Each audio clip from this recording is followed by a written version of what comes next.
Good evening, everyone. My name is Marianne Hammond.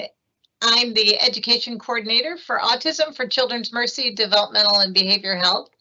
And tonight I am joined by two of my colleagues that I enjoy very much presenting with, Dr. Cy Nadler and Robin Jordan, our family resource specialist. Dr. Nadler is the director of our autism services. So tonight we're going to talk about next steps after a diagnosis, but I just have a couple of housekeeping things to take care of before we begin.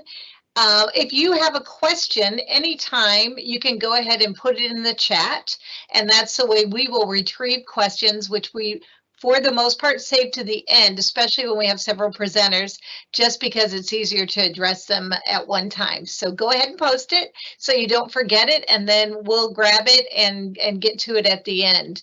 This will be a recorded presentation so that we can archive it later. So if you found this beneficial and maybe you have a family member or somebody that you would like to share it with, you're always welcome to invite those people to join us tonight. Maybe one of the beauties of virtual is that there's no limit on how many people we can take. So if you have someone either tonight or in the future that you would like to have register and jump on, then they can do that. So please, feel free to tell anyone that might be a help to. They're welcome to join us. I know sometimes grandparents, siblings, aunts and uncles, maybe a a teacher, whatever might be helpful to you, they are more than welcome to join us.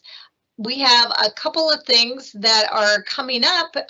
We have our whole year designed for trainings already, but the next couple ones I will tell you in March is on IEPs, and I am actually doing that one. It's called Setting Up for IEP Success, and it will be also in the chat so that you can pick it up.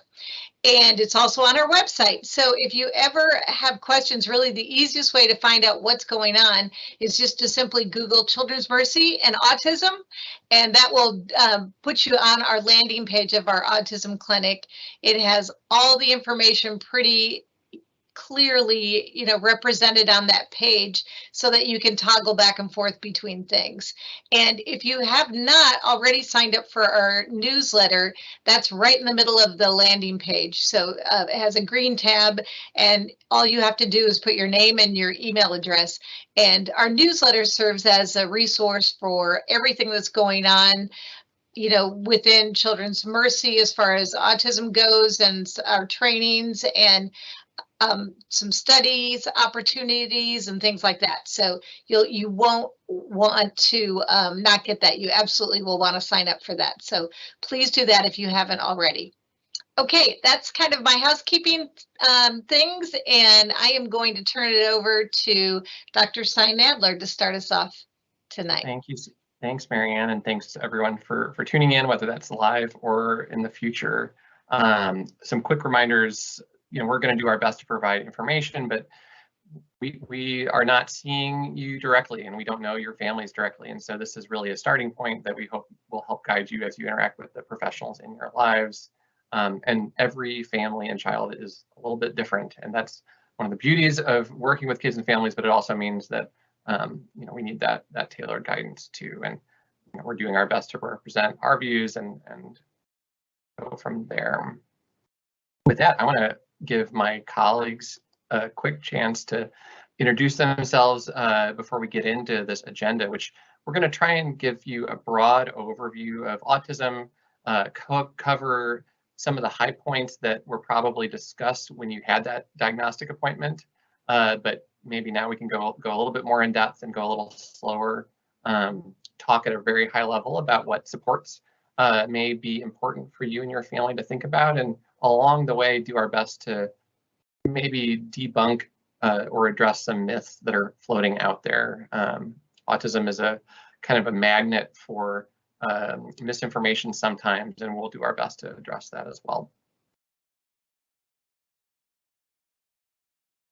So this is just a brief introduction of why, what brings us here and why we're able to talk about it. And this is just a very old and a very recent picture of my daughter, Kaylee. Kaylee is now 28 years old, and on the left, she was about 3.5, and that's a picture of her with one of her favorite occupational therapists that we still stay in touch with all these years later from the Children's Spot at St. Luke's. And then that's just a very recent picture of Kaylee on the right. So she's grown up and she hasn't changed a whole lot. So I think she still looks like she did when she was young. So you're going to hear a little bit more about her. Hello, everybody. This is Robin Jordan. Chances are, if your child received an autism diagnosis here at Children's Mercy, you and I have had a chance to talk, and I've provided you with information about regional autism supports. The pictures that are shown on the screen right now are of my son, Boone, and they're pretty dated. The picture on the left was taken of Boone when he was about 20 months old, shortly before he received his autism diagnosis.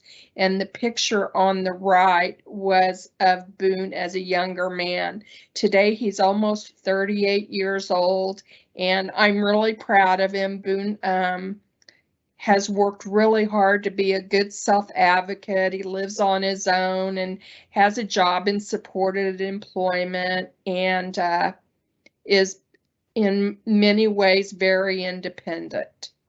So I hope that the information we're going to give you tonight is going to be really helpful, and that you'll join us for a lot more of our great educational offerings.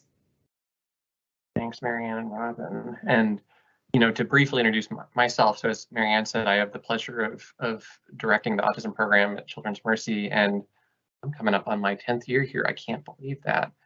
But really that means part of my job is to take the bird's eye view of all the different moving pieces that families face. And so our hope tonight is to give you a little bit of that perspective so that you can navigate the journey. So let's start at the beginning with diagnosis.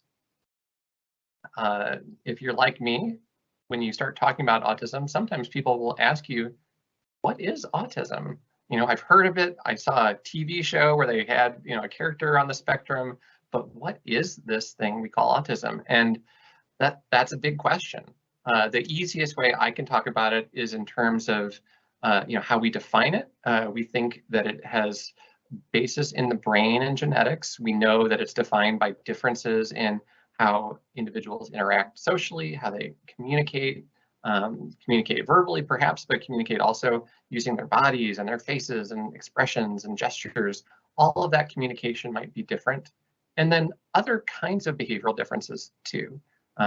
So things like engaging in repetitive or unusual behaviors might sound familiar to you, having interests or preferences that are a little bit more intense or specific than they are for other individuals, having more difficulty with change or transitions than others might, and then perhaps having some really specific sensory differences too. For some, that's having greater interest in sensory experiences. For some, that's having really specific sensory aversion. So that's a big range, and that's why we use that spectrum terminology, as you'll see more. So, what causes autism? That's another follow-up question we get frequently. And we know a lot about the contributors to autism, but again, it's different for just about every case. And so we do know quite a bit about genetics playing a role, but there's not a single autism gene. There are a number of ways that the phone book that is our DNA can be ordered. And the truth is, if you took 100 people off the street, every one of their DNA, strands and phone books would look way different. And we're not exactly sure in all cases what leads to autism in really most cases that we see. There are some less common specific changes in genetics that we do know can cause autism. And so, the reason that we keep updating these slides, if you've ever been to one of these trainings before, is because our understanding keeps changing. And we appreciate that it's going to continue to change. So it's worth staying up to date on information as it comes out. There is no blood test for autism. That's why you all had to come to our clinic and engage in a testing process that's behaviorally based, that's observationally based. And we use the Diagnostic and Statistical Manual, that's the psychiatric diagnostic manual, which has a definition of autism that is used in medical settings.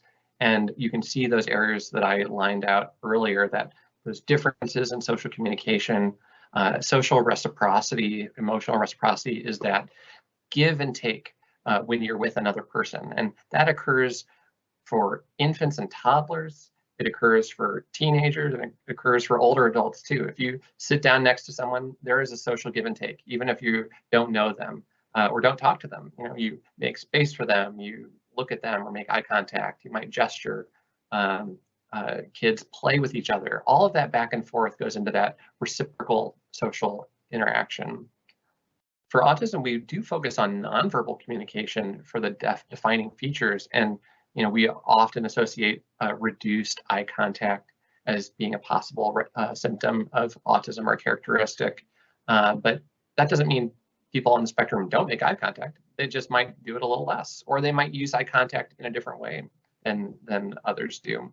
But certainly nonverbal communication includes the way you use your hands and body to communicate, your facial expressions, all of that too.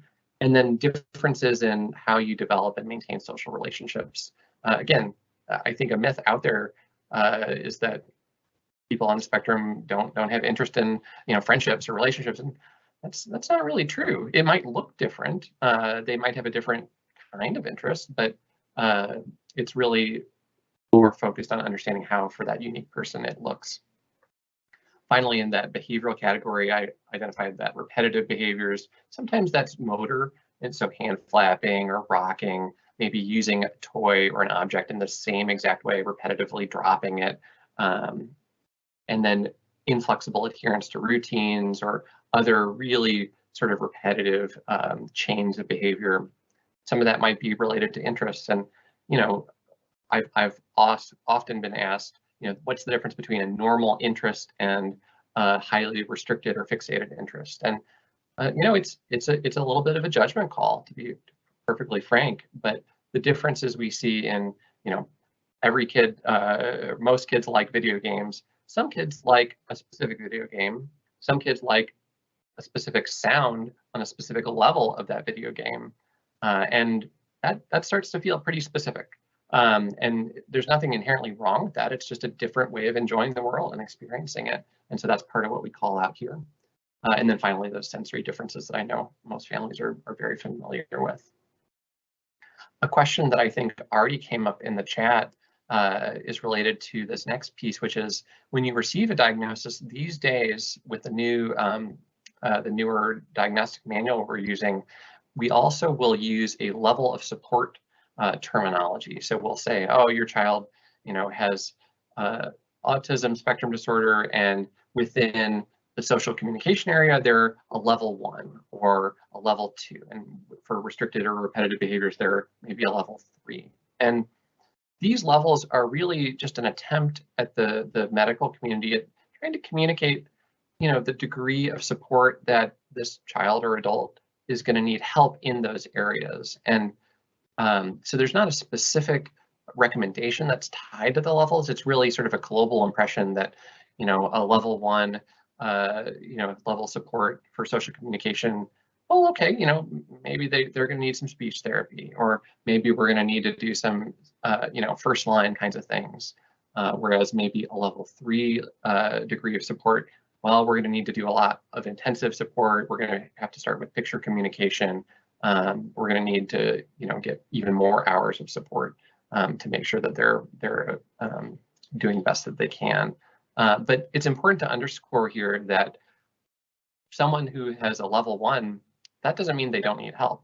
That doesn't mean they should even necessarily get less help. It just may look different than what a person with a level 3 area of support should be. And so we as clinicians are very adamant that those ratings not be used to deny services or prevent someone from gaining access to something that would be very helpful for them.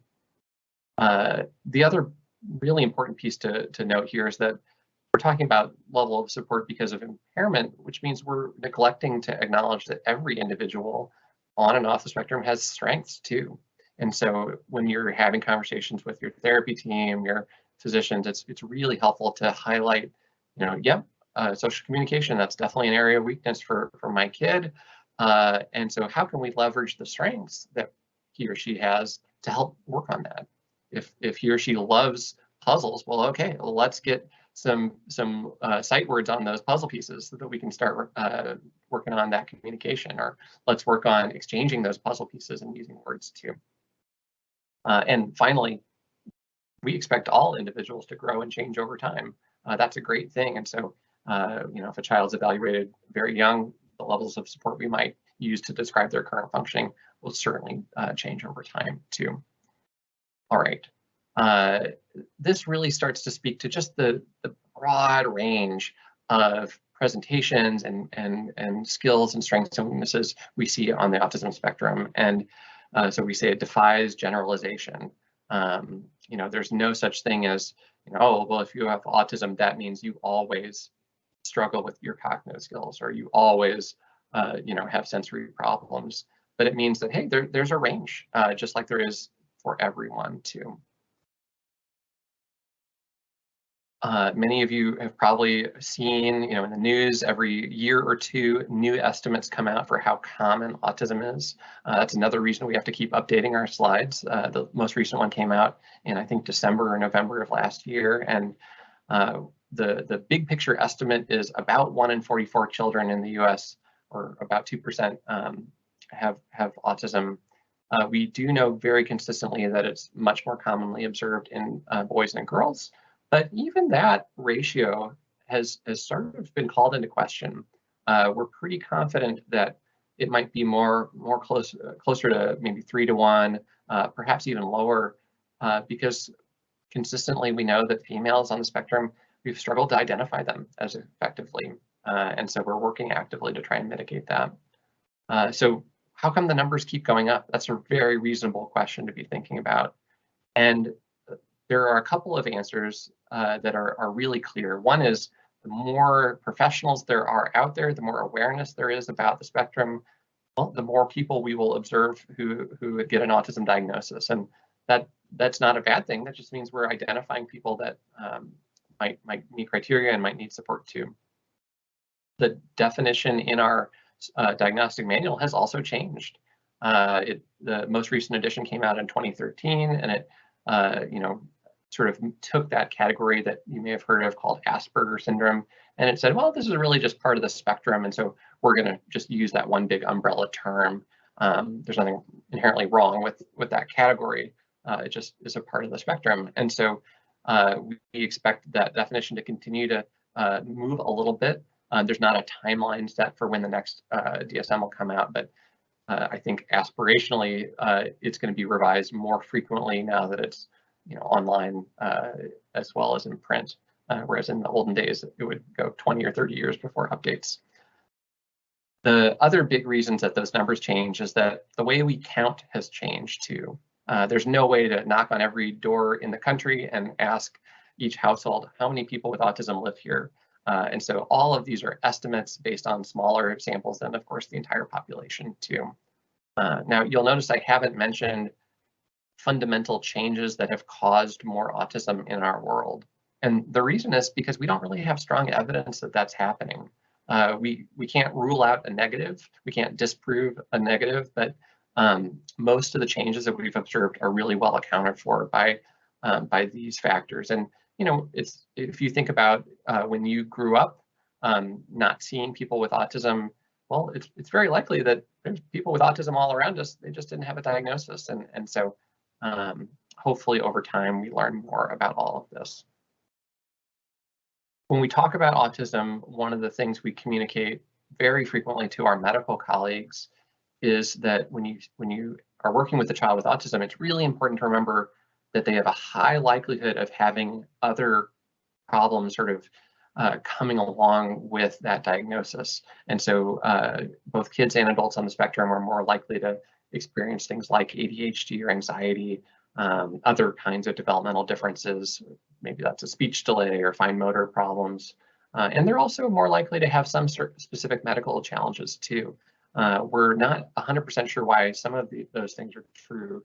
Some of it does have to do with the different genetics of autism. And so about a third of individuals on the spectrum have some sort of seizure disorder. Sleep problems are very common for kids with autism, as are trouble with feeding and toileting at young ages, especially. We can talk more about what supports look like for those areas. I also like to mention that, over the last 20 and 30 years, especially, society's understanding of what autism looks like really has had to evolve. Many of you, if you're old enough, you remember Time magazine covers featuring a child, looking sad. But this is one view of autism, but autism looks different.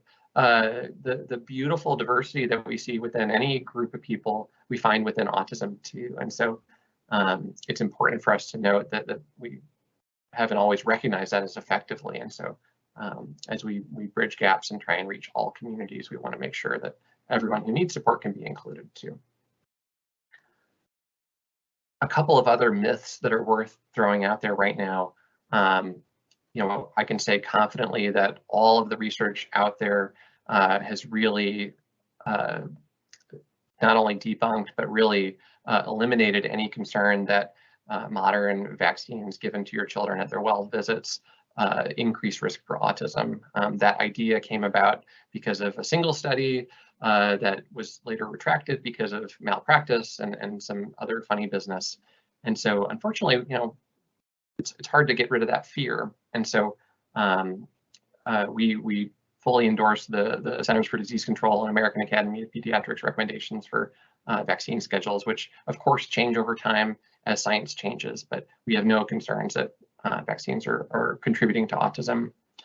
And similarly, many parents, when they learn their child is on the spectrum, they think to themselves, did I do something that caused that, or was there something we should have avoided? And reality is no, this is not something that parents chose to do or unwittingly contributed to or influenced directly in any way. Many families who have one child with autism have other children who don't have autism. So it's not even like a single gene is being passed.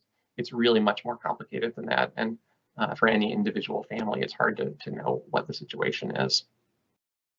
We do also, continually want to mention those strengths. And having autism or being on the spectrum, it means that you might learn differently. It means that you might need different supports than your peers do, but it doesn't mean you aren't learning and growing like everyone else and have a meaningful and exciting future ahead. And for that reason, we love to say kids on the spectrum grow up just like everyone else. And we're excited to help you envision what those lives look like. This is actually a great point in the talk to drop in a term that might be new to some of you, which is neurodiversity. And this is just the simple idea that all of our brains are different. That's not a new idea, but talking about it in this way might be new to some of us. And so recognizing that everyone has strengths and weaknesses, there's really no such thing as normal. We're all different, and that's okay. The neurodiversity movement tries to convey that people who have brain-based differences like autism, have every right to be included and successful in society, just like neurotypical people, so people without those disabilities. And valuing neurodiversity, valuing those differences also means that we all need to think about how we define disability. There's conversation, especially in the disability rights community, that we, particularly in the medical world, use a medical model where just like a broken leg, it's a thing, and it's the broken leg that causes the problem. It's the autism that causes the problems. But there's another model of thinking about disability. The social model of disability tells us that, well, it's how we respond to those differences that creates different disability. If a society is built in such a way that it can support and accommodate people who have differences, well, there's really no disability that is holding people back. And so I think it is just a kick for all of us to really think about how we can work towards inclusion and support across the lifespan. All right, I'm going to keep moving, but I will remind you all to throw your questions in the chat. And as we go and as we near the end, we can circle back around to them on any topics you like. So whenever I talk about treatment, I want to reaffirm everyone's needs are different and actually make an important point that almost everything I'm going to say is really not autism focused. The supports, the treatments that we're going to talk about are really going to be matched to the specific area of concern rather than based on a category like autism. And most of these, if not all of these, are things we recommend for kids and adults for that matter, regardless of what their diagnosis is. So, you know, if you have speech delays, we would recommend speech therapy. It doesn't matter if you have an autism diagnosis or not.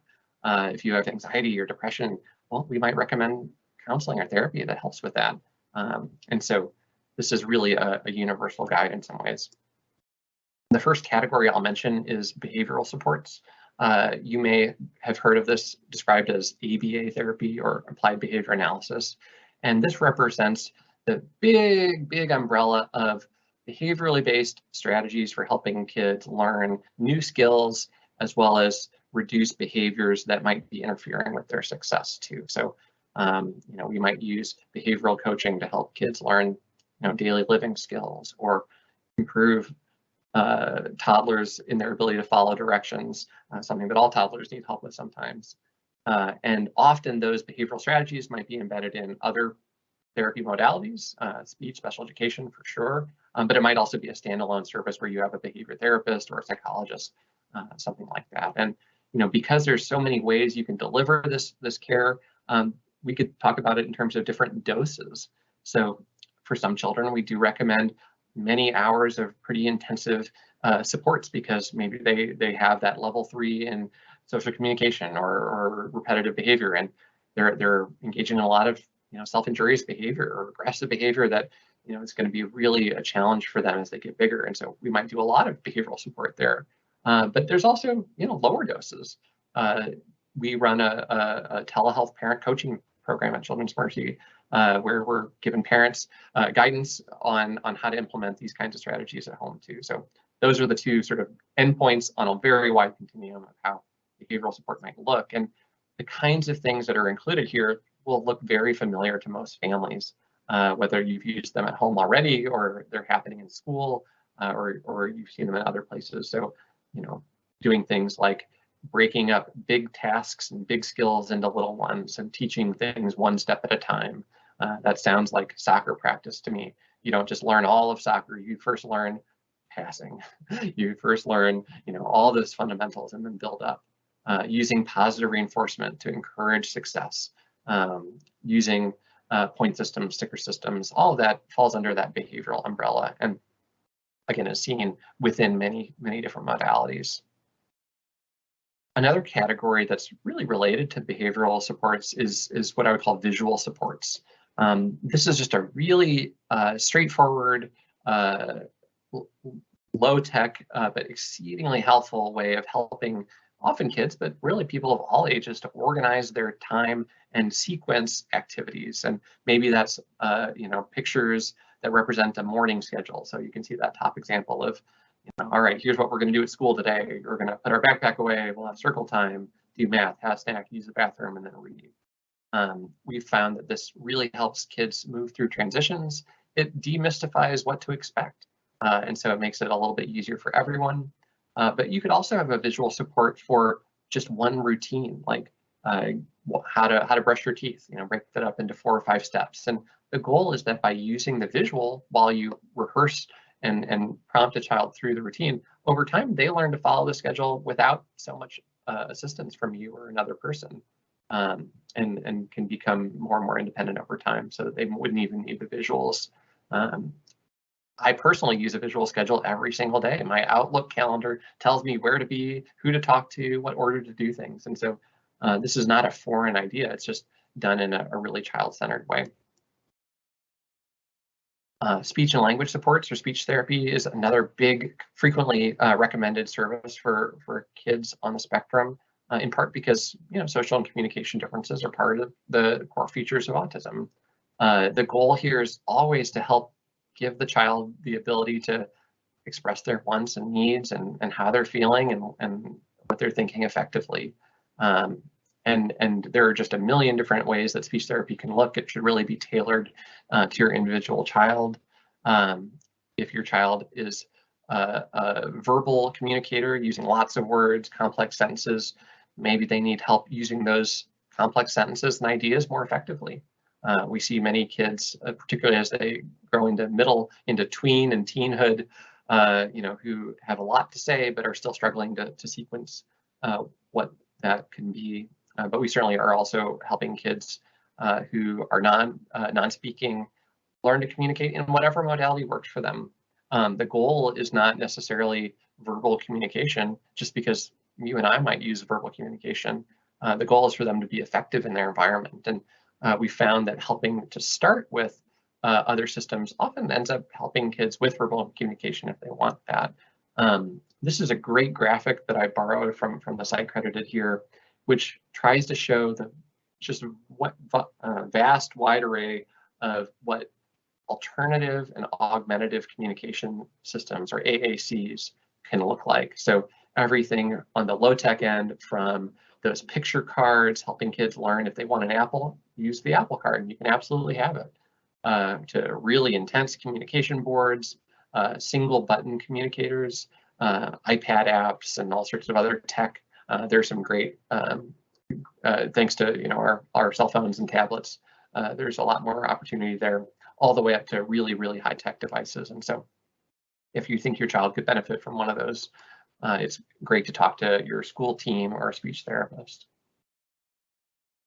Speaking of school, special education is often a part of the equation, again, because we know that learning differences often accompany autism, and also because school is a great place to get speech therapy or occupational therapy or other supports that your child might need. And so because your child has that medical autism diagnosis, there's a good chance they're probably eligible to receive either an individualized education plan or a 504 plan. 504 refers to the part of the law where a section 504 is where it says, hey, you should really accommodate kids who have disabilities. And so some version of a tailored school curriculum or extra support should be devised for most of your children, although schools will have to sort of confirm that they're eligible based on the school criteria. And IEPs absolutely focus on helping kids succeed academically, but it can and should include any areas that are going to impact their ability to be successful at school. And so if your child is struggling with dressing themselves and they're about to go to a gym class where they have to dress out for gym, well, that should be probably an IEP goal to help them be successful in that setting. If their challenging behaviors, tantrums, or otherwise are getting in the way of them being in the classroom that they really need to be in because of their skills academically, then we need a behavior plan on that IEP too. And so working closely with your school team to identify goals that are important for your child's future is invaluable. And I know Marianne and Robin will echo that later tonight. I like to remind all families that special education is a service, or many services really, not a place or a location. And that means that every school might do it a little differently. It means that there's nothing necessarily magic about getting to that room down the hall. It's really, well, what does your child need to be successful, and how can we provide that? Can we provide that here in the classroom with their typically developing peers? Can we provide it in some sort of combination setting? And then how do we work over time to make sure that your child makes progress? One of the best parts of having an IEP is having at least annual meetings, checking up on the goals that you've set together and seeing, is he or she making progress? If so, fantastic. What should the new goal be? And if not, well, okay, what support do we need to put in place to help? And with that big continuum of placement, it's really important to remember a preference, both that's in the law, but also I think that we all share, which is to provide the least intrusive and the least restrictive environment for a child in their education. So, if a child can be successful in the regular education setting with a little support, well, then let's have them access that and be successful. If they need more help, then let's give them more help, wherever that might be or whatever that might look like. Parents and guardians and your child, when he or she is old enough, are key members of that special education IEP team, just as important, if not, well, certainly more important than the teachers and the specialists. So you guys get to be big players in that and make sure your voices are heard. Set goals that are important for the future. I mentioned OT, or occupational therapy, and physical therapy is often provided alongside it, sometimes through school, sometimes through community providers. And these are motor-based therapies helping to either work on fine motor coordination, so your fingers, buttons, snaps, handwriting, all of those annoying things that you have to learn, but certainly adaptive skills that involve fine motor too. And PT is those gross motor skills, so balance, walking, and other adaptive pieces. So those are things that can be assessed and supported in school as well as outside of school too. On the mental health side, it's worth noting that folks on the autism spectrum are just more likely to have mental health challenges. We're not 100% sure why that is, but higher rates of ADHD, anxiety, other conditions, but everyone is, vulnerable to stress or family stressors, conflicts, things like that. And so just because a person has autism doesn't mean they wouldn't also benefit from the same supports we would offer to anyone else in those circumstances. And there are many different ways that therapy can be provided, many different sort of types or modalities. The one that I'll highlight here, cognitive behavioral therapy, or CBT, is a specific sort of approach to talk therapy that's been supported by research to be particularly effective for things like anxiety or depression, or response to traumatic experiences, trauma-focused CBT or TF. But it can be applied to a wide range of other concerns too. And you see that behavior in the cognitive behavioral therapy, and so it can often incorporate some of those same behavioral supports we mentioned earlier too. The thing about mental health is it is sometimes really tricky to find a good match and a therapist that you feel like is a good fit. And the reason I say that that's particularly important is because we know if you don't feel heard by the professional supporting you, or if you feel like it's just not a good match with your child, then the likelihood of that being a successful relationship kind of goes down. And so there's nothing wrong with volunteering, hey, I think we might need to go somewhere else or try something different. That's a fair thing to do and important for long-term success if you need it. Across the board, whether we're talking about speech or OT or behavioral services, there are some key features of high quality treatment and support that are worth thinking about. So making sure you're working with someone who's credentialed appropriately, making sure that you ask questions about, are these recommendations just coming out of your personal philosophy, or do you have some good evidence that this is a good place to start? So that's an evidence-based approach. Making sure that you know what you're working on, identifying clear goals, setting those goals, taking stock of how effective you are at reaching them, and making sure that the teaching in whatever form it takes is appropriate for your child. So motivating them appropriately, challenging them appropriately, but not too much, leveraging and really using a child's strengths to help raise up their weaknesses too. And parents and caregivers almost always should be included in child-based therapies, right? You are their therapist at home, whether you want to be or not. And so making sure you understand what's going on, making sure you're a part of how it can be supported in the home setting, making sure that your therapist listens to you, that's really key. And then keeping track of progress. If progress isn't going the way you want it to, understanding why, what can we do, and to at some point understanding what to do next if you aren't making the progress you seek. There are absolutely situations for anyone, but certainly for kids on the spectrum too, where medical supports for medication management might be a conversation. There's no medicine for autism, and really the medicine that might be used, outside of medicine specifically for a medical challenge. So if your child has seizure disorder, well, you might take seizure medicine for that. If your child has significant GI problems, well, there might be medication involved in that, but it's not for autism per se. And the mental health challenges that we've talked about a moment ago, things like ADHD or anxiety or depression, sometimes benefit from medication, but rarely is that a first line or a first choice. We want to start with those behavioral or psychological counseling supports and maximize those. And if you have questions about that or want more information, you can talk to your pediatrician and think about that. The reality is not all primary care doctors are really experienced with medication management for people on the spectrum. And so sometimes that means you might have to consult with a specialist like a developmental pediatrician or psychiatrist. Consulting doesn't commit you to anything. Trying a medicine doesn't force you to do it forever. And so it's okay to explore, especially because we know we want to maximize all the behavioral and psychosocial supports first.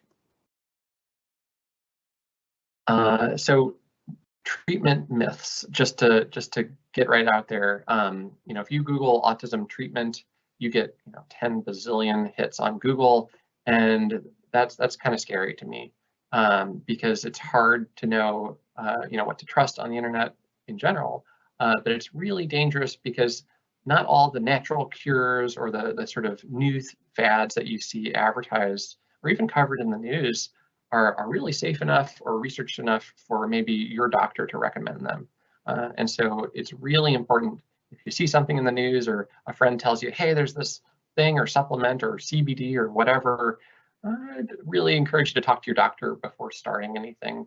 And just because something is called natural doesn't mean it's safe. And just because it is natural doesn't mean it's actually going to be helpful. And so making sure we invest our time, our money, and energy into supports that we're most confident in is pretty important. So use the professional team that you have at your disposal to vet those things and go from there. All right, a couple of more things, and then you're going to get to hear from my outstanding colleagues. One is that whenever we talk about autism, particularly for parents of young or recently diagnosed with autism, we want to talk about safety. It's too important not to touch on. And so there are a couple of really what I would call classic risk factors that still don't get talked about as much as we wish they did. And the reality is that kids, especially young kids on the spectrum, are just much more likely to elope or run off from safe places and safe people and find themselves in unsafe situations. And so, whether that's in busy streets or near bodies of water, we really recognize that that's a safety risk. And so being aware of that and being aware that there are some great prevention strategies you can use, especially if your child's a runner, that can help reduce that risk over time. And so we encourage you to think about safety planning. This link at the bottom here, the autismsafety.org website, has a great toolkit to help you with those brainstorming. But talk to your school team, talk to your pediatrician, get ideas for your specific case, and think about the specific risk factors for your child. And maybe your child absolutely loves water. Okay, that's wonderful. That means we should be on guard when we're in the vicinity of large bodies of water. If your child is fascinated by trains, well, okay, when we go to the Amtrak station, we just hold hands a little bit tighter and have a backup plan for keeping an eye on them. But we can go from there too. There are also risk factors and other safety challenges that are even less well recognized that I think are important to just bring up in a venue like this. And one is that having a disability like autism can intersect with other risk factors. And so we know that the risk for having negative outcomes during a crisis interaction, perhaps with police, is increased for adults as well as youth on the spectrum who are from racial or ethnic minority groups. And so again, talking to your communities, talking to your physician, brainstorming ways to mitigate that risk is not easy, but we think it's really important to recognize. Another piece is that the sexual health over the lifespan and safety for people on the spectrum is really frequently not talked about a lot. It makes talking about sex, to kids is scary for many adults having those conversations, but thinking about sexuality for people with disabilities is something that often goes under discussed. And so, it's important for everybody to have good sexual health care as well as safety education tailored to their specific developmental level and needs too in your family context. You may not know that people on the spectrum are at least twice as likely as others to identify as being on the LGBTQ plus spectrum as well.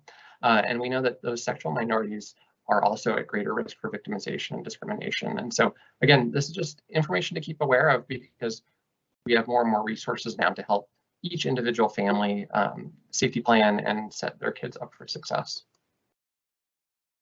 I've mentioned mental health as a challenge, and I'll do it one more time here, but we know that as kids turn into adults, they actually face higher rates of those medical challenges as well as mental health challenges. Adults on the spectrum are more likely to have interactions with law enforcement and first responders, and they're also more likely to be unemployed or underemployed, even when they have the job skills to be successful. And so this is exactly why we advocate for lots of support early on for IEPs that help work on skills that'll turn into future academic and vocational success, thinking about mental health care alongside of physical health care, all of that is really thinking about the future too. So with that, I'll leave you with one other big picture piece, which is, the way we talk about autism has changed, not just in the last 15 or 20 years, but really the last 5 years too. You may see, every April there's Autism Awareness Month or, celebrations and walks and that sort of thing, and that's wonderful. A big movement though is shifting from awareness to acceptance and advocacy, because people on the spectrum deserve to be accepted into the community and be given a chance to advocate for themselves as well. And so valuing that neurodiversity idea, there are many ways to have a brain, being respectful of how people would like to be referred to. I tend to default to the person first language, talking about children with autism or on the spectrum, but many adults prefer being called autistic adults because that's a part of their identity that they celebrate. And, we can respect that. So acknowledging the differences of opinion too is a part of this as well. So as time moves on, as we continue to learn more, we hope to move in these directions. So with that, I'm going to stop sharing. I'll check our chat for questions, and I'll invite my colleagues to weigh into on any of these pieces. It looks like, there was a question about, is there any proposed plans or changes for the future DSM, the diagnostic manual? And not that I'm aware of. I think we're probably a ways off from that process starting again. The promise that the psychiatric group that manages that process made when they released the 2013 edition was that they wouldn't be waiting 20 years to keep it current. And so I think we'll all learn as that starts to come out too.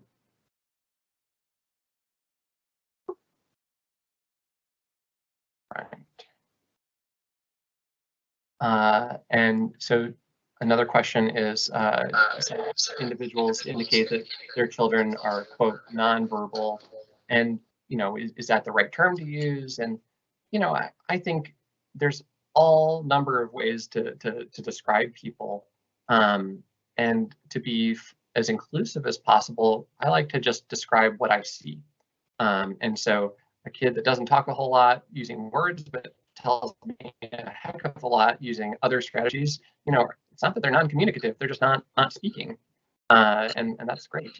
There are kids who speak a lot verbally but maybe aren't saying a whole lot. They're repeating things, they're repeating scripts, or they have other repetitive language, and it's a lot of gray areas. And so there's really I don't think a perfect way of talking about it, and I just do my best to respect people's preferences.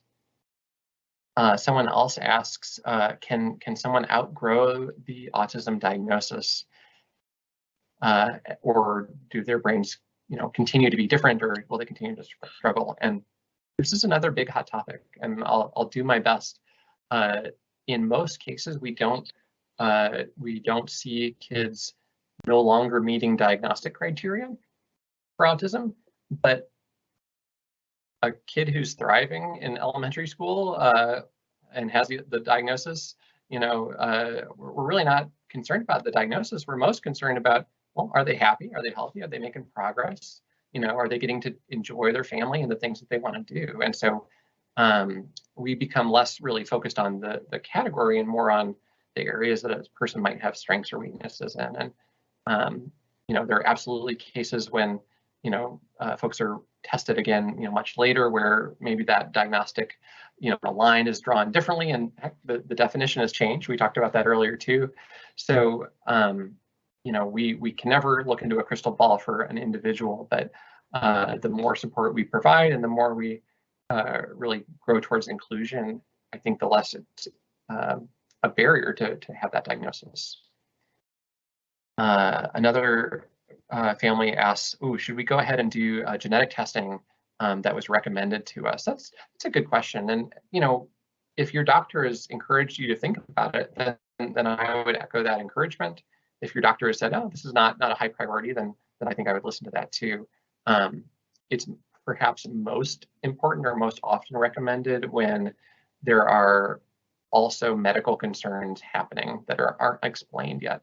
And so a condition like Fragile X, which is a very specific genetic difference, is pretty rare, but not rare enough that we don't see it sometimes.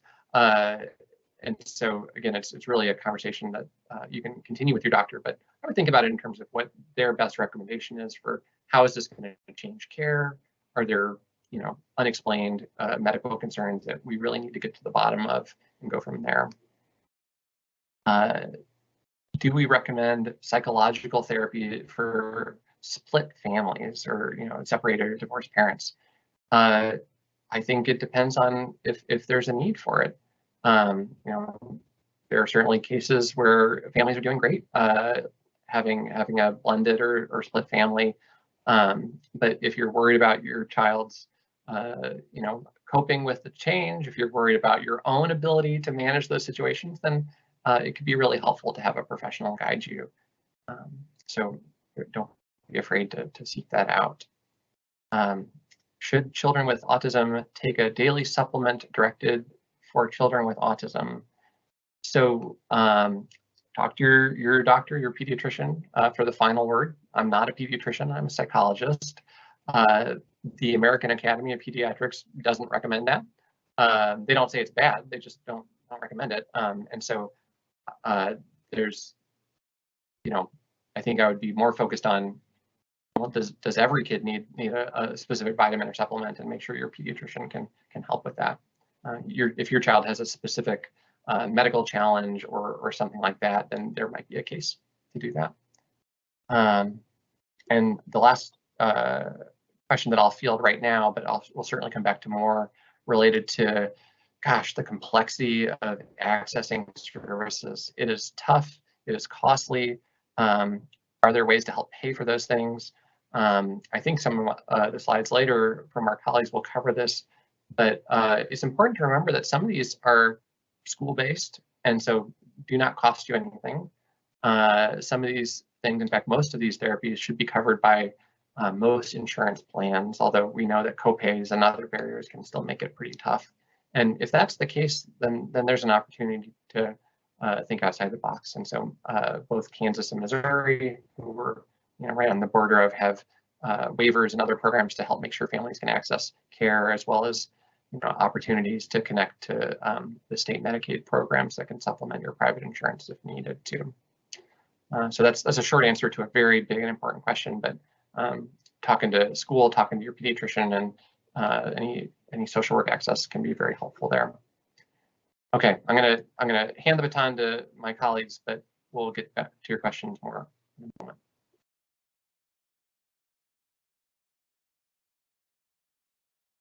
Hello, everyone. It's Robin again. You know, within the first couple of weeks after receiving your child's diagnosis, you will have most likely have received the diagnostic report that goes along with the evaluation. The diagnostic reports from Children's Mercy are usually very detailed. When you receive your report, whether it's through our patient portal or through the mail, we really recommend that you do read the report, paying special attention to the recommendations that the team has made toward the end of the report, because these recommendations will really serve as your roadmap for your next immediate steps after the diagnosis. I will most likely be talking with all of you within the first 2 weeks after you get the diagnosis. I recommend that you start to coordinate ABA services, and that stands for Applied Behavior Analysis.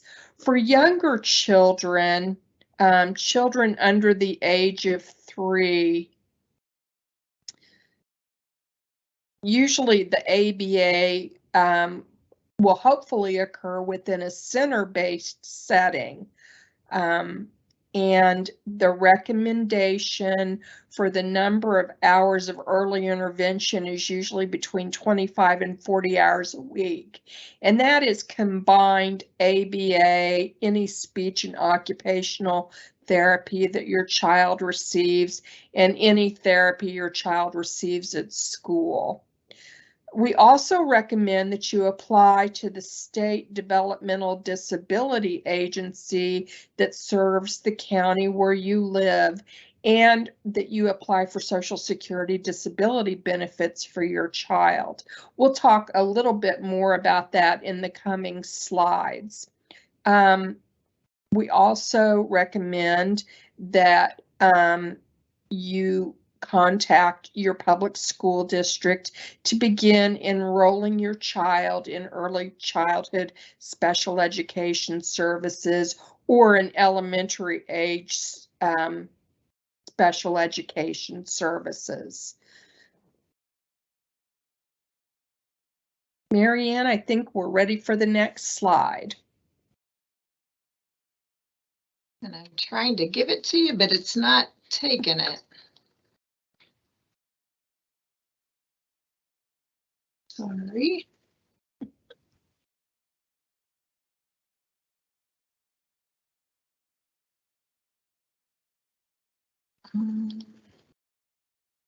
Sorry, guys. There you go. Sorry. Okay, great. In both Missouri and Kansas, we have state-funded developmental disability programs for both children and adults with autism and other developmental disabilities. The agency that serves your family will be determined by the county where you live. Even though both Missouri and Kansas have state Medicaid waivers for developmental disabilities, Missouri and Kansas operate independent of one another, and these services are not portable from one state to another. So if you move from Missouri to Kansas or vice versa, you will need to apply to the state where you live for developmental disability services. So a lot of families don't have any idea of what a state Medicaid waiver is. And why would you? Because most of us will never need these services. Back in 1981, Congress passed a revision to the Social Security Act, which gave people with developmental disabilities access to a lot of services that they would not normally receive under Medicaid. And the reason Congress did this is because they recognized that in providing these services, it would help people with developmental disabilities to be able to live more independently in their own communities instead of living in large group homes or large institutional settings. The whole point was to help people with developmental disabilities to lead healthier lives in a more inclusive way.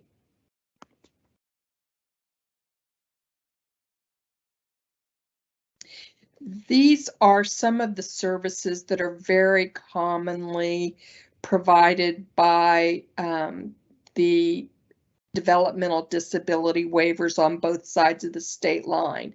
And some of the reason why they're so important is because they do provide crisis intervention. They do provide a certain amount of behavioral support in the home for individuals who have behavioral issues. They also have respite care available and personal care attendance available, as well as environmental adaptive services. Some of the services even include adaptive communication devices and specialized transport. You're probably not ever going to use all of these services, but they are important. A lot of families don't understand how valuable the waivers can be. But the truth of the matter is that many of the services that are covered by the waivers can be really expensive and difficult to find. They can be needed for many years for individuals who have high behavioral needs or who have very limited communication ability. You might not always have family or friends who are able to help you whenever you need the help. And also, like I said before, the services that are incorporated under the waivers include crisis funding.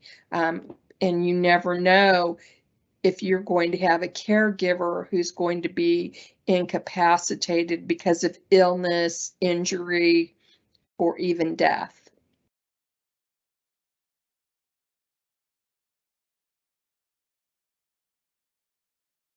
This slide just really gives the information about the websites for both the Missouri and the Kansas Medicaid waivers.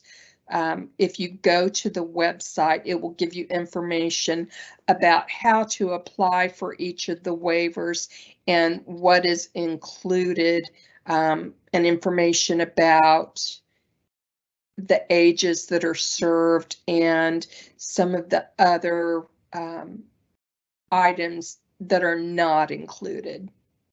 So you may think that you won't ever need a Medicaid waiver.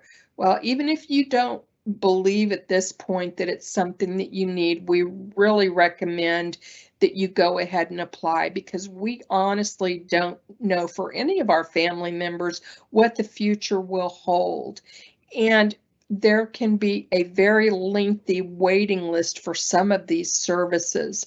I know that on the Kansas side, families are reporting to me even now that they're being told that there is a 7 to 9 year waiting list for the intellectual/developmental disability waiver. It's also important to note that our state governments use data that they collect during the application process to help determine the number of dollars that they provide to families every year for waiver services. So if our states don't know that there are people with developmental disabilities in the community that need the services, then they won't have any way of being able to reliably provide the services.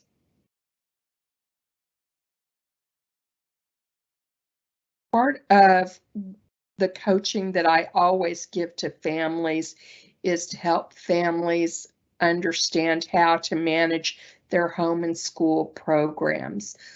I really encourage you to spend time learning as much as you can about autism and about special education services and how the special education process and laws can affect your family.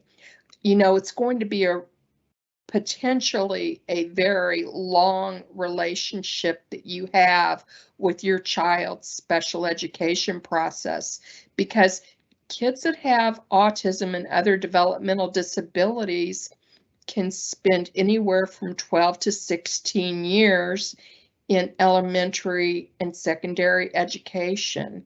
Our kids can stay in school when there is a need for it until they're 21 years old. So it'll be important for you to learn how to be an active and effective member of your child's IEP team.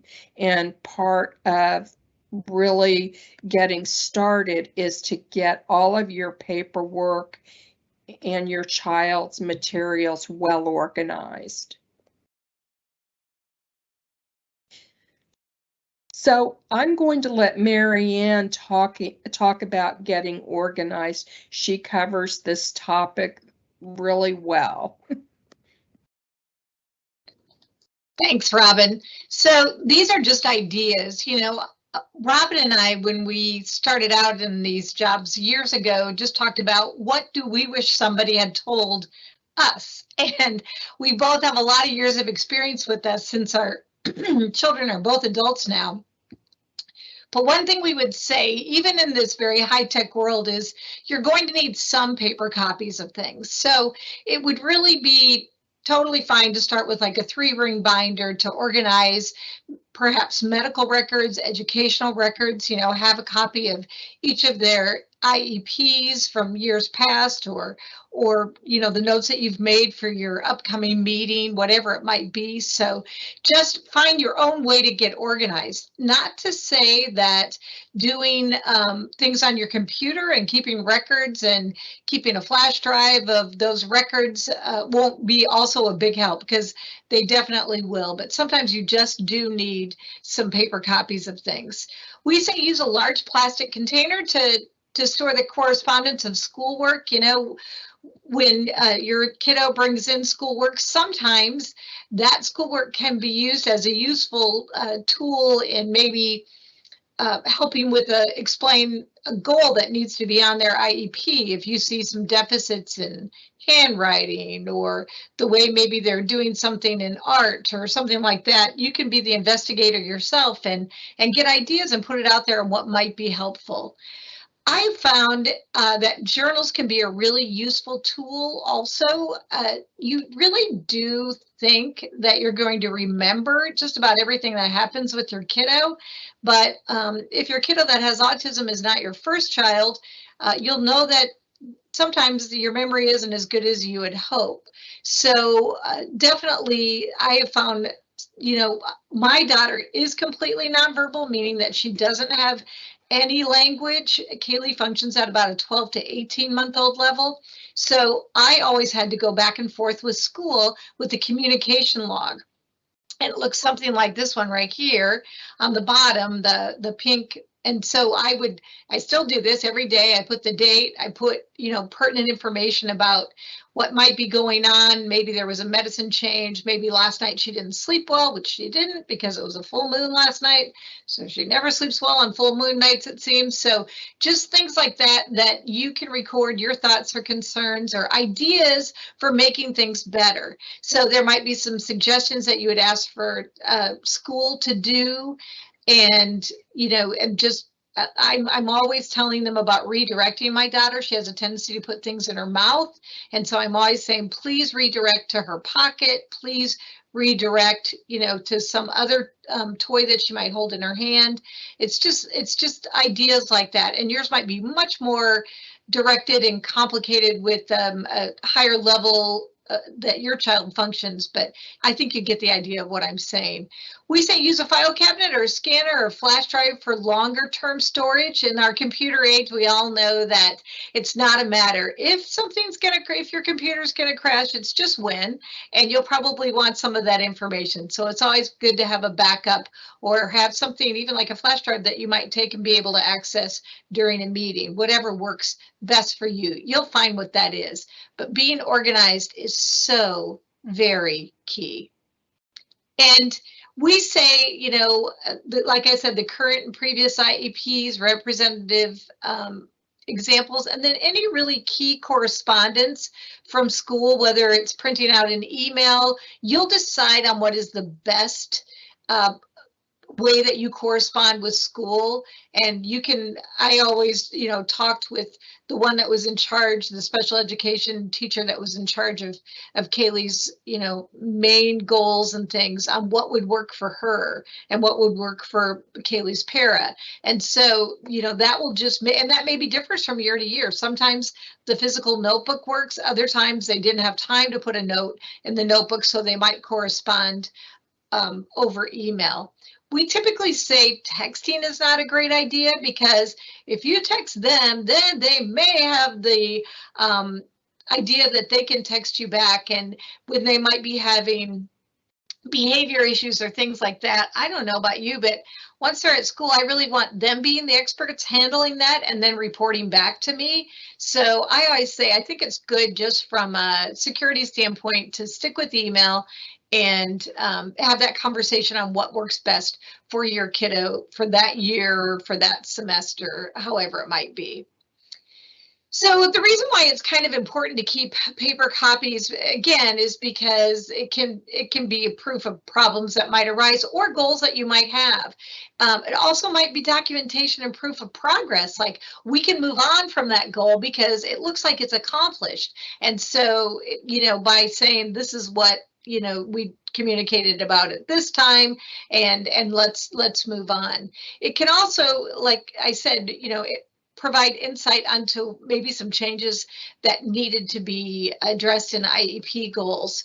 It just helps to think about the whole width and breadth of what we want our children to do. And like Dr. Nadler was saying earlier, this really is in your opportunity in IEPs and individual education program meetings for your kiddo to think about the broader range of life skills, of what you could see them doing, of goals that they might have for themselves, and how can we fold those in to this very important, education process they're participating in every day in order to, allow them to achieve the life that they want. This is just a really wonderful chance, and a lot of schools have a lot of resources to help, whether it be a job share or just job experience and things like that, knowing that, that might be an interest for your kiddo.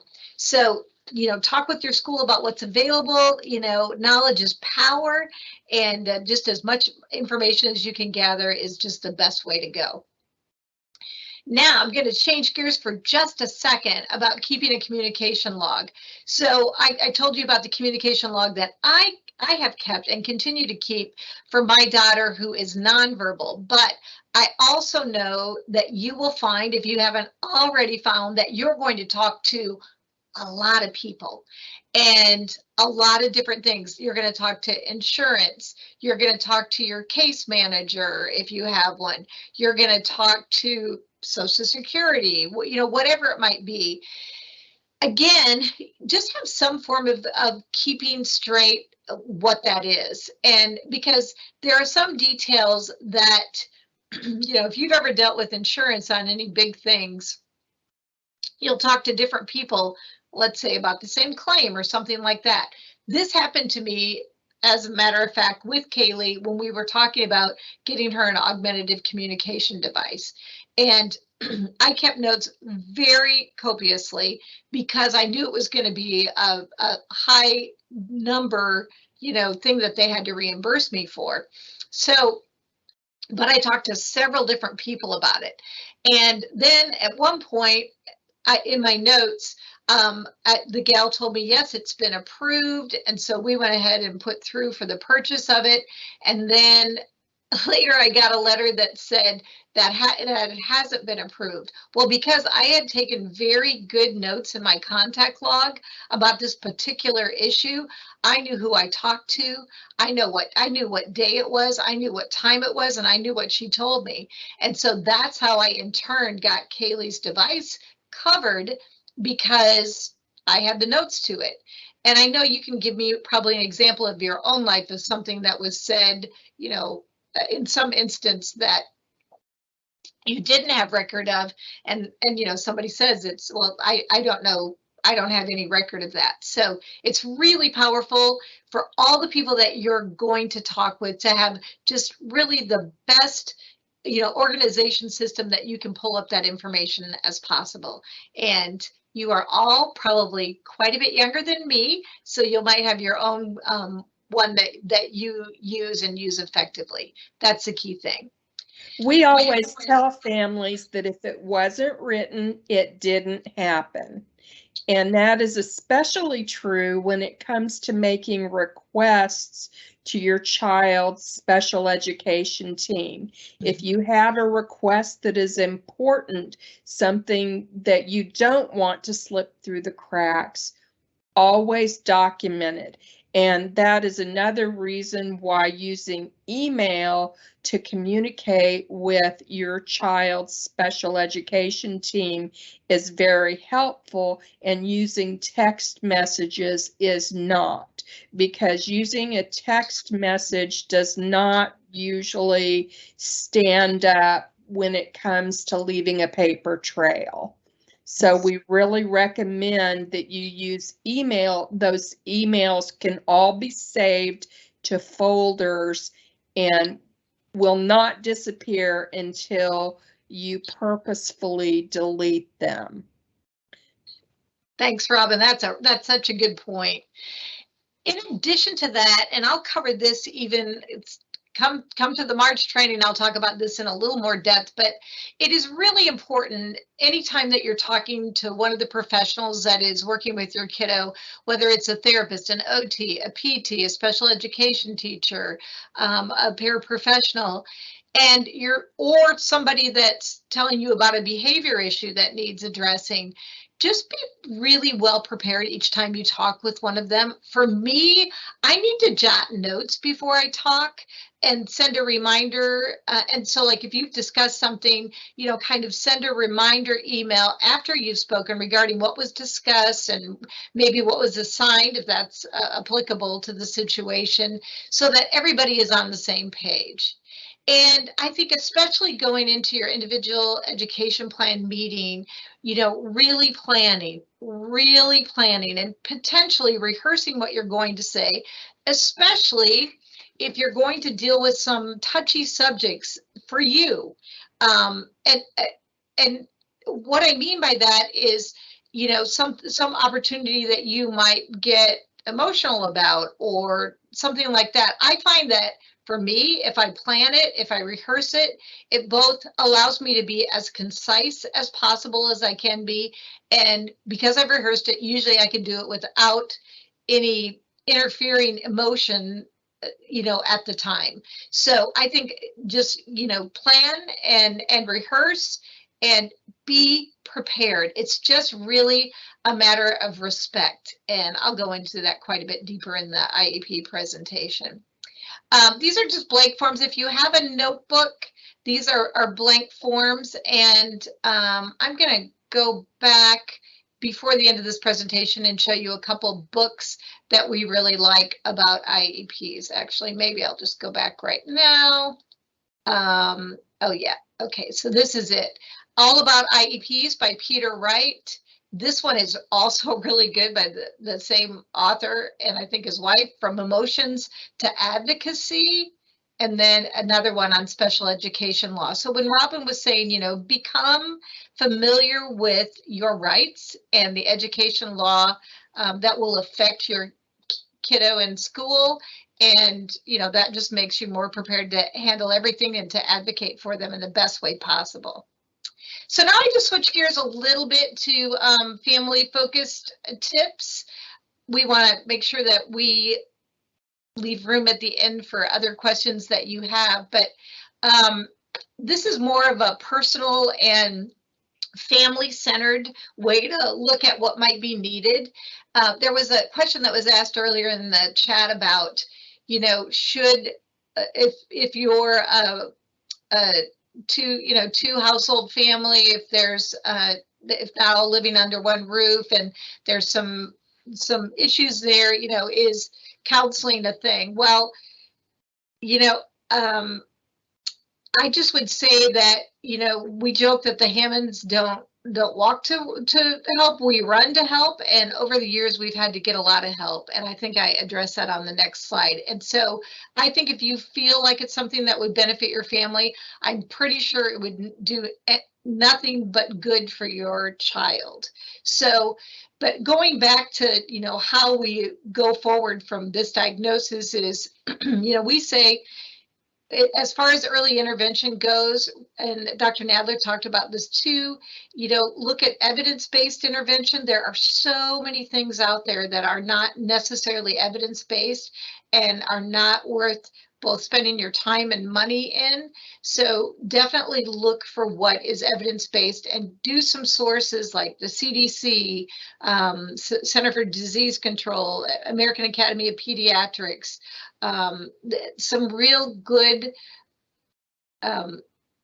well thought of organizations that have a lot of experience in dealing with some of the things that we're going to deal with.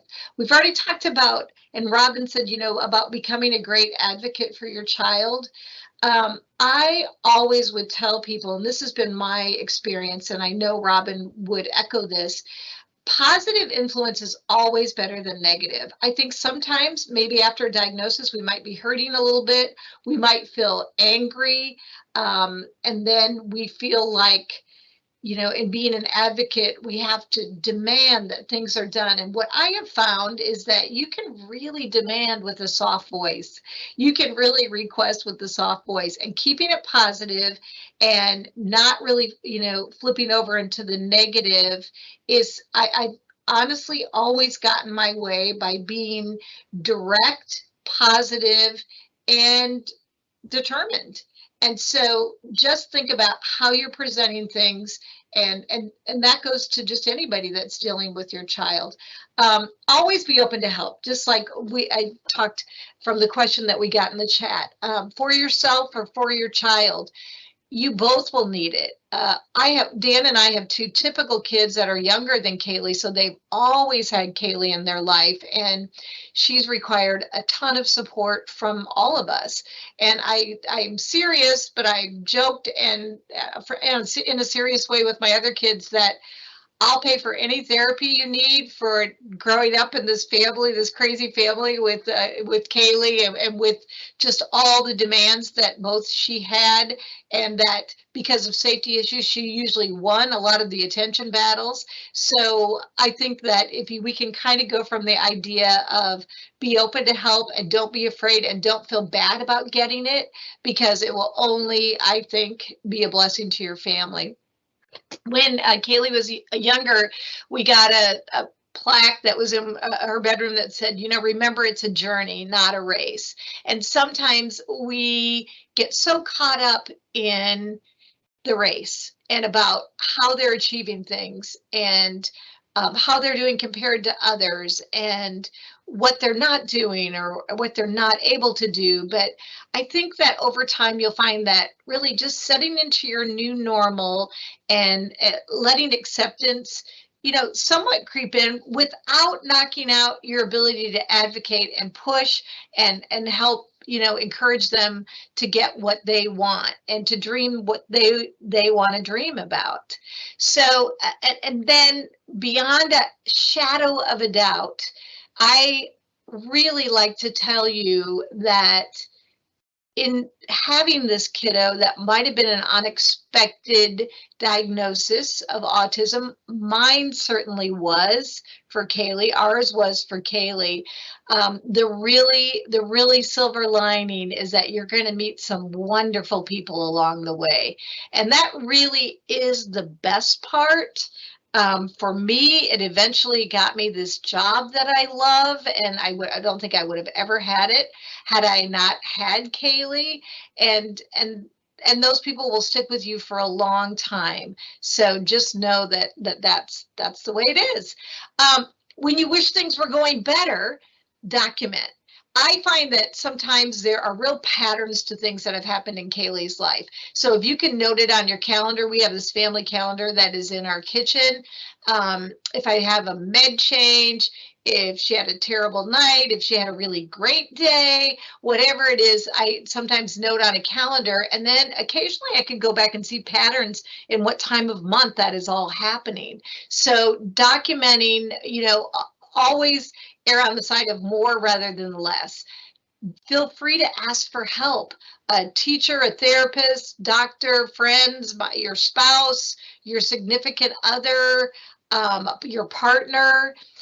People don't know you need help if you do not ask. And this is something that I have really been guilty of. And at different times when I was thinking, God dang, why isn't anyone helping me? One of my really dear friends said, because, Marianne, you don't ask for help. And because you give us the impression that everything's being handled. And I'm a perfectionist, so I know that even when it's not being handled, I often might give the look that it is being handled. And so I just want to tell you, don't be afraid to ask for help. If nothing else, then you're giving them the opportunity to know your child better potentially, or know you better in parenting that child. And then, it may help them in some way in how they deal with your kiddo, or the help that they offer. At our house, we say it's one day at a time, it's 1 hour at a time, sometimes it's one dang minute at a time. And probably all of us have had those days in this pandemic of, pivoting and doing things. Tomorrow's a school day. I already got that. Text today from Kaylee's day service that she goes to every day. So that means she will be home tomorrow, and that means that I will be home tomorrow as well. That's just the way it is. So sometimes we just take it a day at a time, and I'm just in a moment at a time, and I'm giving you permission to do that. And then finally, I'd just like to leave with an image that is really a positive one. And, clearly, some really good things result out of some things that maybe at first don't feel so good. And I will say that this is just a picture of our daughter, Julia, our second daughter. And years ago in 1996, a lot of years ago, we started a foundation called FIRE, the Foundation for Inclusive Religious Education. And now it's just called FIRE Foundation. And it is for kids in the Kansas City, Missouri Catholic school system. And we've started a program that helps fund some of that. And it was just by 5 sets of interested parents. And so we started, and I'm just going to say I'm not trying to come off as bragging, but now from 1996 to 2025, we just celebrated our 25th anniversary. We've raised almost $6 million for inclusive education in the Catholic school system. And it's resulted in a lot of therapists that have gone to school alongside these kids because they've had the chance to, like the public schools, have access to kids with special needs. And this is our Julia, who took our family friend Charlie, who is also part of the inclusion effort. Charlie happens to have Down syndrome, and Julia took him to probably 5 dances in high school because they had become such close friends in K through 8th. And she said, plus he's a blast. So you just don't know what's going to happen. I'm looking forward to seeing what you're going to do, how you're going to build capacity out there. And that's the bottom line. What this has done is ignite inclusion. and made it so that we all had the opportunity to know these diverse kids with their diverse group, talents, and just, kind of expand the Kansas City view of how inclusion looks. And that has so many ripple effects to so many different things. So even though you might not feel at this moment that this is a gift, I will tell you that a lot of really good things are going to happen in your life if you dive in and if you become the best advocate for your child and do many of the things that we talked about. So with that, I just want to tell you about what's coming up, and then we'll bump back to questions. So on March 8th, it's going to be the Setting Up for IEP Success. I'm the presenter on that one. And then on Wednesday, April 20th, we're going to do one on autism research in Kansas City. So the latest and greatest of what's being done right here in our hometown. I think that'll be really, really enlightening. Again, make sure that you're signed up for a monthly newsletter. That's where we keep you informed of all kinds of events, upcoming events on our own, and also opportunities for participating in studies and other things that come along. And just this week, we did get a note that Autism Across the Lifespan Conference, which is done by K-CART at KU, will be April 8th. 2022. I think it's going to be at the Edwards campus, and that will be an in-person conference. So with that, I'm going to stop presenting, and we will give an opportunity for my colleagues that maybe have had access to the chat to answer a few more questions. Thank you, Marianne, and thank you so much for sharing that really clear message that the idea of a journey is really profound when you think about the impact over time that groups of people can have and all the good things. So, a ton of questions have come through. We are gonna get back to all of them. Now is your time to get all those other questions in too, so we don't miss you. Two that I will field quickly before I think we'll pivot to Robin on lots of funding and Medicaid waiver questions, which absolutely I should not be the one trying to answer.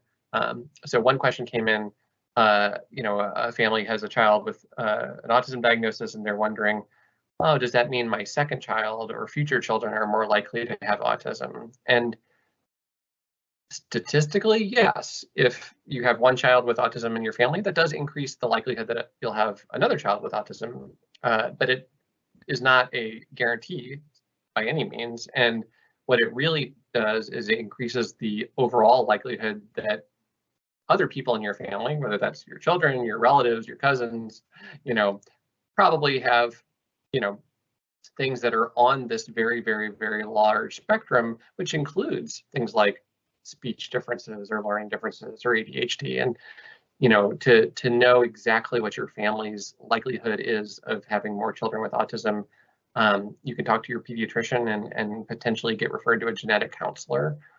They can't always give you much more information than that, but they can sometimes. Again, that's because of the many different genetic factors that can contribute to autism. Some are more likely to reoccur. Some are not really understood at all. And so there is a little bit of a question there. The one other question that I'm going to field is related to a family that shared that their child has both Down syndrome and autism and is struggling to get before and after care before school because he is not toilet trained. And I think lots of families with and without a child with autism have stressed about toilet training as a barrier for accessing school or care. And so there are a couple of distinctions that I can draw. And one is, I should say, I'm not a lawyer. So if you want a legal opinion, talk to a lawyer. What I can tell you as a psychologist is that the special education law that creates IEPs and academic accommodations in schools doesn't extend to childcare necessarily, or sometimes even bus, care. And so ancillary services that occur at a school are not part of the sort of school purview, even if it's run by the same people. I've run into that before with families that I've worked with where I'm really confused. Well, why can't we do this? And the answer is, well, we don't we don't have any real control or funding for our aftercare program. And so that's not a happy thing to say, but it is a reality. And so if you are ever told that, well, your child is not toilet trained and so they can't go to preschool, or they can't have summer school, or they can't do this, well, that's actually part of the protected educational experience that your child may have a right to. And so that I would really learn about and push back on or understand fully.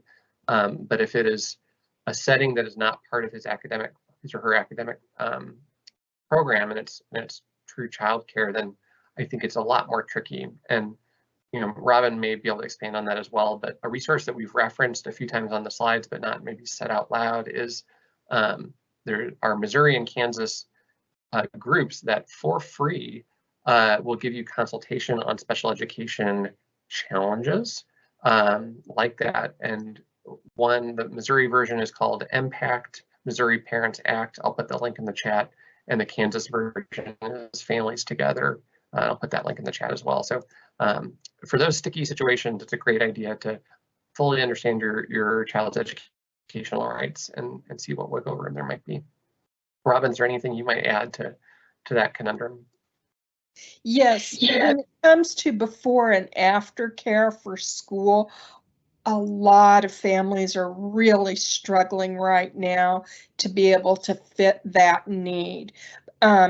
Because very often for kids with autism, they have much higher behavior needs, much higher needs for supervision than typically developing children. On both the Missouri and Kansas sides of the state line, we have a resource called Child Care Aware that serves both Missouri and Kansas counties, that actually has a free child care matching service that is inclusive for children with autism. And that being said, I don't think that any of us are aware of any autism specific child care providers. So it might well be worth your while to check with Child Care Aware through the Family Conservancy if you need assistance. Thanks, Robin. And if you might, if you can turn your camera on, there are a number of other funding related questions that I can try and punt to you. One was about just the kinds of services that are offered through some of those state waiver programs, and I think a question about, well, what are environmental access adaptations? What are crisis supports? That kind of thing. So some of the things that could be included in environmental adaptations would really mostly be safety considerations. If you needed special door alarms or special door locks or special signage for your house to help enhance safety, that could be something that could be included in the special environmental considerations. Right. And as families think about Social Security disability, how do they start that process? Do they need a lawyer? Who can they go to for more information? So to apply for Social Security disability for children, it can be done in two different ways. It can be done by calling the Social Security office, and I would recommend reaching out by phone first thing in the morning instead of waiting until 9 or 10 o'clock to your local Social Security office. Those phones fill up really quickly, and in my personal experience working with my son's Social Security case, when I need to talk with them, I do it first thing in the morning by phone. Most of the Social Security offices are closed to in-person appointments right now because of the pandemic. And they have really only been taking walk-ins by appointment only. Usually when you apply for Social Security disability for a child, you're going to need your child's birth certificate, Social Security card, and to start off with, you'll need a copy of the diagnostic evaluation to be able to provide to them. It will also be helpful for you to have a list of all of the practitioners who have seen your child and provided medical care. You'll also want to be able, if your child is receiving special education services, to provide a copy of the IEP. The Social Security Administration will have you sign consent to release information forms where they can get their own copies of any of your child's medical or educational records. About 70% of people who apply for Social Security disability receive denial letters and automatically.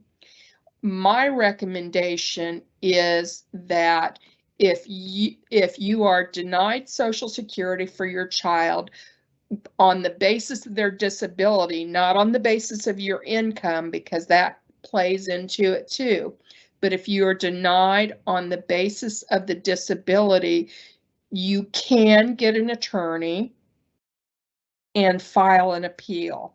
Once you receive a denial for Social Security benefits, I think you only have maybe 60 days to appeal it. If you don't appeal it and you decide later to go back and try again, it's basically starting all over. If you do go ahead and appeal within that 60-day time period and you receive a favorable determination later on, they will pay a back benefit clear back to the first day that you applied for Social Security benefits. And because that can really mount up into thousands and thousands of dollars, it might well be worth it for you to do that. I was telling Marianne earlier today that we went through 2 denials when my son became an adult and we applied for Social Security disability. It took him almost 2 years, and by the time we received a favorable outcome, Social Security owed almost $17,000 in back benefits. And I don't know about you, but $17,000 is a lot of money. If you do decide to get an attorney, there are a lot of attorneys in our area who specialize in Social Security disability law. They won't take money up front because they collect their fee on the back pay, and it's usually about 25% of any back pay that you would receive. They won't take a case that they're not absolutely sure that they can win, because a lot of time and staff salary goes into filing and maintaining these cases, so it's really not in their best interest to take a case that they can't win. So Robin, I have a question on that, just for clarification, is, at what point do you apply for Social Security? Well, it depends. If your family's income has been negatively impacted to where it is very difficult to work, even if you have a young child with autism, I would recommend that you go ahead and apply because it doesn't cost anything. Until your child turns 18, part of the eligibility for Social Security disability is going to be determined on your income and assets as their parent or parents. So things like alimony or child maintenance fees, child support, are considered part of your income. Also, stocks, bonds, real estate, any assets that you have are considered. The day that your child turns 18, the income is determined on what their income is and not yours. So if you've got a child who's just turning 18 and they don't have a job or any income, then they very well may qualify based on their disability and lack of funds. Okay, so just because I'm looking at these questions, let's switch gears to applying for a waiver. So do you do that right away, or the question says, you know, do you ever have to apply later in life, or is it a one-time thing with the diagnosis of autism? No, it's not a one-time thing. And we have children, you know, that are diagnosed even less than 2 years old, and their families go ahead and apply. We have kids that have autism who aren't diagnosed until they're 14 or 15 years old. And really, the things that go into determining eligibility for the waivers are a person's developmental delays or deficits in their cognitive abilities. You know, intellectual disability and autism are both diagnoses that are included in the eligibility criteria. On both sides of the state line, there's also a means test, meaning that you can only have a certain level of income to be eligible. And I'm going to say one caveat is that for the autism project funding in the state of Missouri, there is no means test. On both sides of the state line, for some of the other waivers, you have to be eligible for Medicaid, but the autism project funding is not one of those where you have to be eligible for Medicaid. And what's important about that service is it also includes targeted case management. Thank you for fielding that, Robin, because I look to you for sorting that out, because it's so complicated. You know, it's not anything I would expect a family to be able to just find the website and then read everything and understand it. And something that we really invite you to do is reach out. You know, Robin's role as our nurse resource specialist is to be able to, you know, she's not a lawyer. She's not going to fill out your SSI paperwork for you, but she can at least help you figure out which way is up and make sure that you know what's a reasonable path to go down.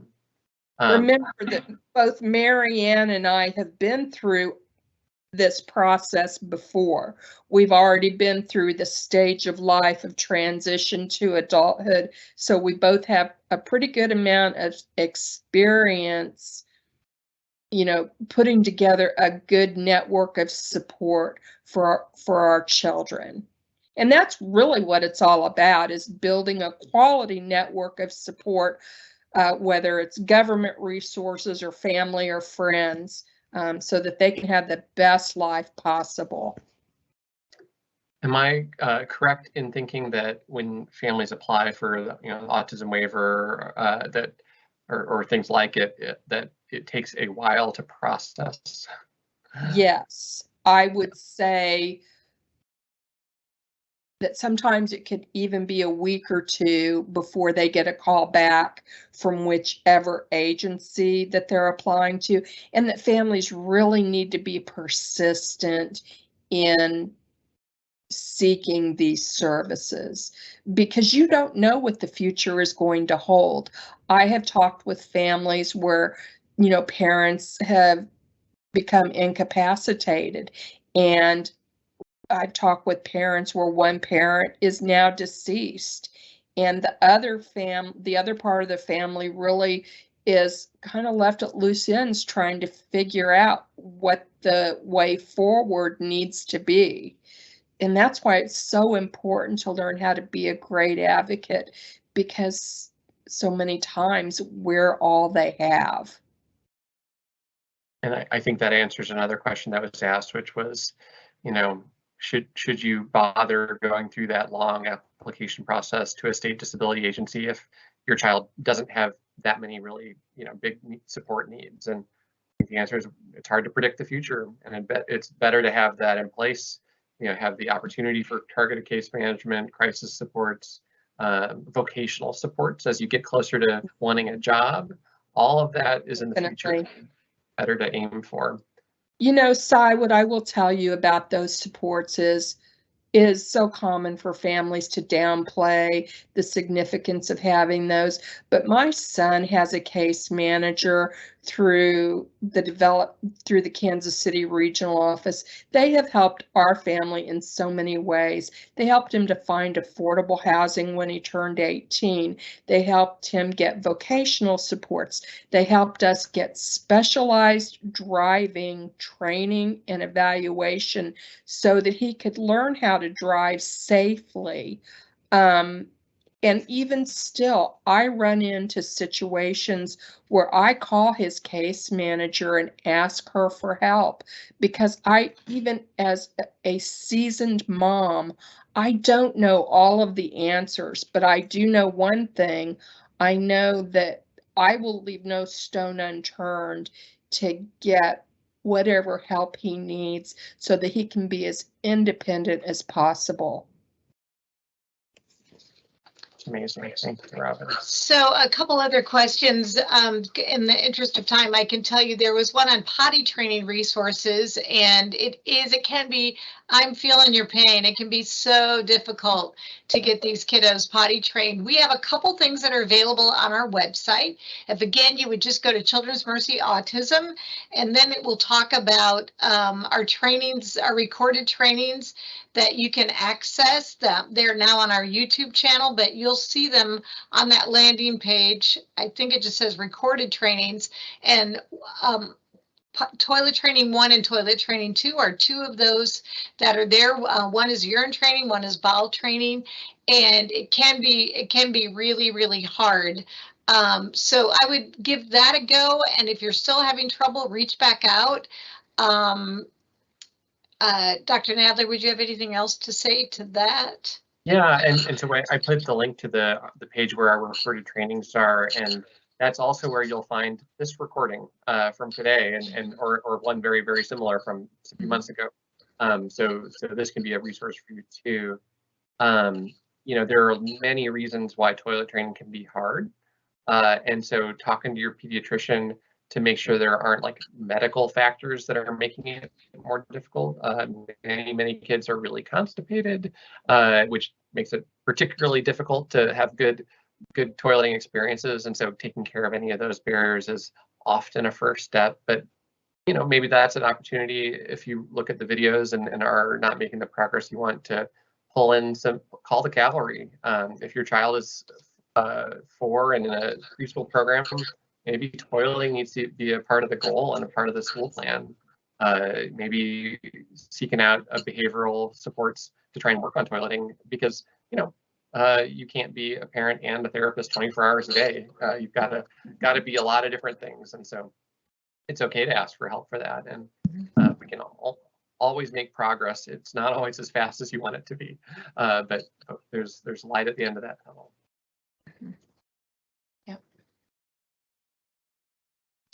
And I think that was all the questions. Am I correct?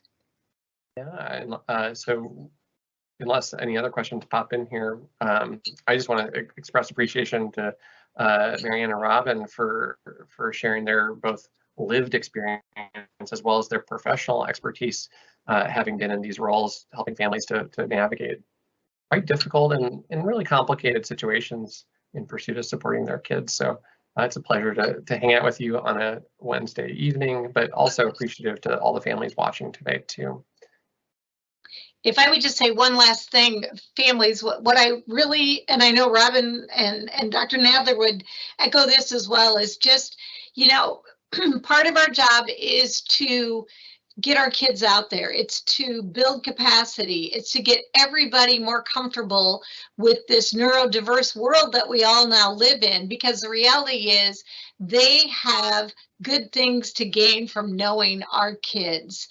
our world has great things to accomplish through our kids and on behalf of our kids, but they can't do that unless they know them, unless they experience them, unless they can encounter them. And so I would just say, you know, have courage to really help us all build capacity, because in the end, it will make everything that you try and do in the future easier if people have had an opportunity to see the abilities, the gifts, the challenges that our kids have just because of their disability. And the reality is that's different with every single child that is represented on this call or on this training or on this training to come. So please do that for all of us, and we'll continue to do it. And you're going to teach us, because there's all kinds of new things that are coming up with technology and different things. So we want to learn from you as well. So with that, I think we're good. And thank you, Dr. Nadler. Thank you, Robin. And I always want to thank my friend Will, who's our IT support from who just I could not do life without as far as my job goes. So I'm so grateful for him and for the help that he gives us as well. So thank you, Will. And thank you all for being here. And please tell families about us. Please tell educators about us. Please tell anyone that you think could benefit from these trainings to tune in, because we certainly would like to know what works for you and what can help you. So if you have ideas for future trainings, feel free to send me an email too. And I put my email in the chat. Okay, with that, we will let you go and have the rest of your night. Thank you, everyone. And we look forward to seeing you again. Take care.